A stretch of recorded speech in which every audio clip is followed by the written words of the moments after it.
Good evening, everyone, and welcome to Revelation. We are here with this session again, talking about heaven and the end of this world. Sermon Heaven Bound. We are heaven bound now. We'll go right into it. John 14, 1-3. Let not your heart be troubled. Ye believe in God, believe also in me. In my Father's house are many mansions. If it were not so, I would have told you. I go to prepare a place for you. And if I go and prepare a place for you, I will come again and receive you unto myself, that where I am, there ye may be also. Well, friends, what a promise from God himself. He promised not to send an angel just to pick us up, but he said he will come back to wake us up and to take us. Why? Because he shed his own blood for us. And friends, when God gave his life, there was nothing left. He did not have to do that. But out of the abundance of love, he gave his life for us. We know that heaven is a place, while some people don't believe it exists. But heaven is a place, and God has prepared that place for you. Let me say this. I told a friend of mine, I said, if you allow this earth did not do good to you, and there's a place coming that will do good to you, that you'll have joy forever, would you lose that? This world wasn't good for you, and the world coming is good. If you did not accept it, then neither this life or the life to come will not be good for you. Heaven is not a mythical place. It is the holy dwelling of the Lord Most High. It is said that earth has no sorrow that heaven cannot cure. The reason being, that's where God is. Now, especially the well-learned and advanced in education and science and all of these subjects don't believe in God, most of them. I've been fortunate to have witnessed some most breathtaking places. I believe you, friends, heaven surpassed all of them. I can't imagine what it will be. Sometimes I think and I try to conceive it in my mind. Sometimes I go to my bed and I think about heaven. But the good news is there's nothing that you can do that you cannot go there. Heaven is prepared for all of us. It is very simple. And while others are running from it, God is chasing you to come back. You don't know what is good for you. And sometimes I feel like I cannot make it. Sometimes I feel like I'm not good enough. Sometimes I'm worried about the present, the past, and even the future. But today, right now, I believe I can make it. It is not what you can do to go to heaven. It's what God has already done for you. So a lot of people are worried about going to heaven. They can't make it because I'm not worthy. You can't buy heaven. You could give all the money to the church. You could do all the good you can, sell all the goods you can and send it abroad. You could fast. You could walk on your knees and steps, thousands of. You can't do anything to get there. You will get there because Jesus loves you.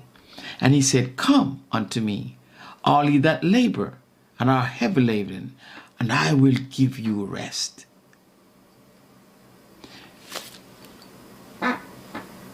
When you build a house here, you take about 9 months to do so. God said, I go to prepare a place. And Jesus left here 2,000 years ago. And he's preparing a place. Friends, heaven is real. And while others doubt its existence, it is located beyond the firmament, up. The song says, somewhere beyond the blue, there is a mansion for you and for me. There are a lot of men who will tell you that there's no heaven.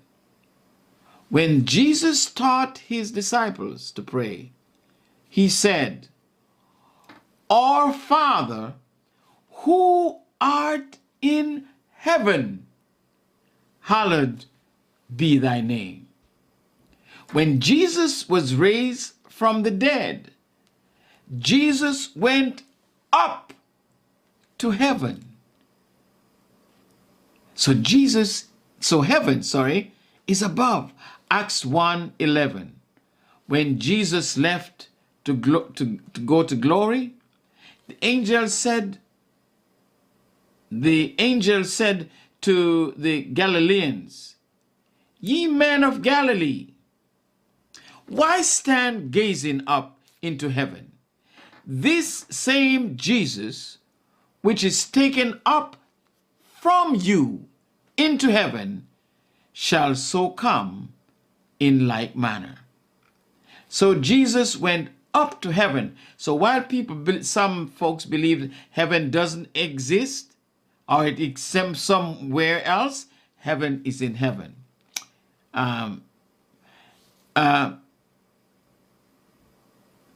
He said he will come in like manner as he goes up into heaven. Now, there are 3 heavens, all created by God, and I'll tell you much about them. The first is our atmospheric heaven. We exist, in this area here, where the rain comes from, and you can see the sky, you can see the rainbow. Psalm 78, verse 23, the scriptures speak of God opening the doors of heaven to provide food or rain. The atmospheric heaven. That's where rain comes from. Right? So that's not where God is now. The second heaven is the outer space. The Bible calls it the firmament and includes the sun, the moon, and the stars. And God allows men to go to the firmament. Men land on the moon. Genesis 1:14. And God said, Let there be light in the firmament, and the heavens to divide the day from the night, and let them be for signs, and for seasons, and for days, and years. Now, so we understand you have the first heaven, and the second heaven, the firmament. Now the third heaven is where God dwells, and is located beyond space, beyond the stars. Man will never able to get there by developing technology. Our focus tonight is on the heaven of heavens, the eternal place where God dwells, where there are so many conflicting statements around this subject about heaven and about even hell. Some people don't believe in heaven and they don't believe in hell. When I think of heaven, my imagination is elevated. and the powers of my mind goes into gear. Heaven is not a mere delightful place. No, it's beyond our comprehension. As far as you could stretch your imagination, you could not fathom the glory and the majesty and the beauty of heaven. One of the greatest powers in man is to imagine. And some of the greatest imaginations from man springs from poets and painters. See, they think and imagine something and they just do it. In contemplation about the subject, poets let their imagination fly with loosened wings because they're thinking and they're drawing. However, imagination cannot give the slightest picture. It doesn't matter how you see this beautiful picture with gardens and trees and beauties. It is nothing compared to what's in heaven, where God dwells. Eyes have not seen. Eyes have not seen, or ear heard, or enter into the imagination of man. And we are privileged as sinners to go there. Knowledge or intelligence can make comparison of great cities and mansions and beautiful gardens and sculptures and paintings. But no man has literally seen the splendor of heaven. And therefore, comparison cannot be made with God's design and earthly things or earthly paintings. You can't compare them. There's nothing to compare. You can't look at this painting and say, this look like heaven. Well, this look like heaven because you see something over there, because we are only finite. We can only see beauty by comparison. 2 Corinthians 4:18. While we look not at the things which are seen, but at the things which are not seen. For the things which are seen are just temporal. But the things which are not seen are spiritual or eternal. So, what heaven looked like, no man can paint a picture or give a true example of what heaven is all about. There was an interview with Stephen Hawkins, the English theoretical physicist, a bright and brilliant man, cosmologist, and author in which celebrate scientists, in which the celebrated scientist said, "There is no heaven. That is a fairy story for people afraid of the dark." He said, and he's a bright, brilliant scholar. Can't beat him. But he said, there is nothing like heaven. Oh, friends, do not believe Mr. Stephen. While words cannot fitly describe the place where God dwells, in vision Isaiah viewed the inmost part or portion of heaven, which is known as the Holy of Holiest. And, I would imagine that men today, the way how they are acting with AI and so, they will try to get there. But no instrument can be built to get to the Holy of Holiest. Isaiah 6:1, Isaiah said, when he looked in heaven, he wanted to see the beauty. God's throne looking like a blazing fire. He saw God high and lifted up, and his trail filled the temple. That's the words he used. Perhaps it's not exactly, but he's trying to use words. The thought is holy, but the words, that's what he could use, that we could identify with it, right? Above the throne stood the seraphim. Those are angels. Those are his angels, God's angels. Each one had 6 wings. With 2, he covered his feet, and with twain, he covered his, he did fly. And one cried unto another and said, Holy, holy is the Lord of hosts. The whole earth is full of his glory. Man, that's a vision I would like to have. And the post, he said, of the door moved at the voice of him that cried. God's voice was so powerful. And the house was filled with smoke. So he had that beautiful vision of what heaven is like. The beautiful streets, which had the appearance of being paved with gold. Now, gold down here is so expensive. But we'll walk on it, as I told you before. It will worth much in heaven, that type of gold up there. But it's a description that he used to show us what beauty is like.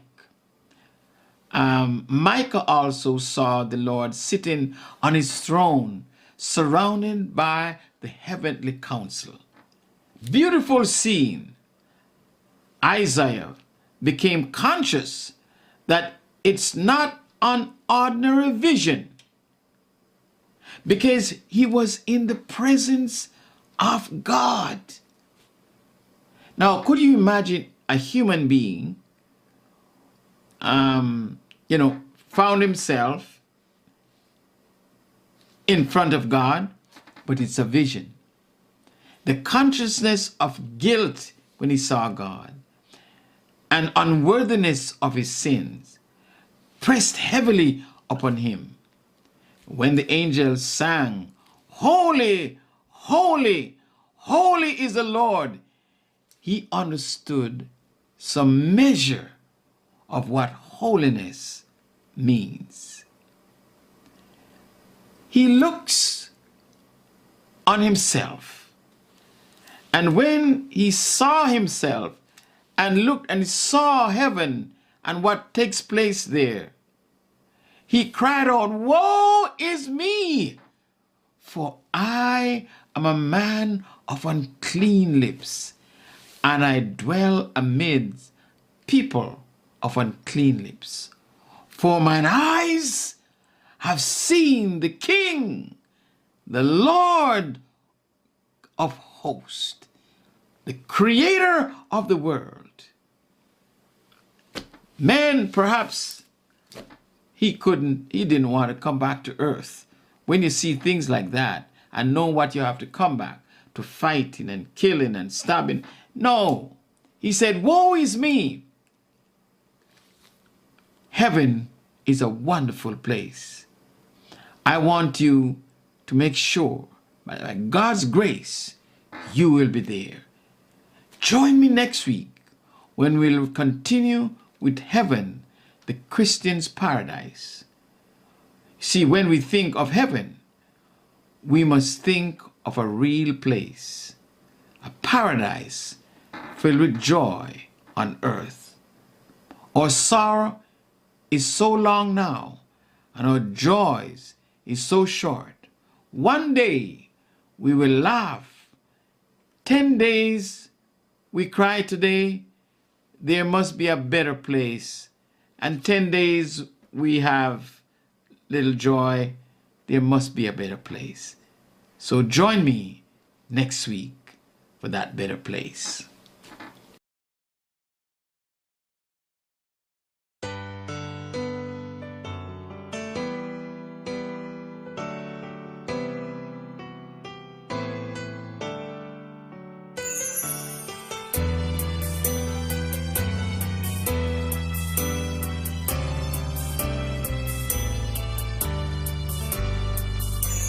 What heavenly music still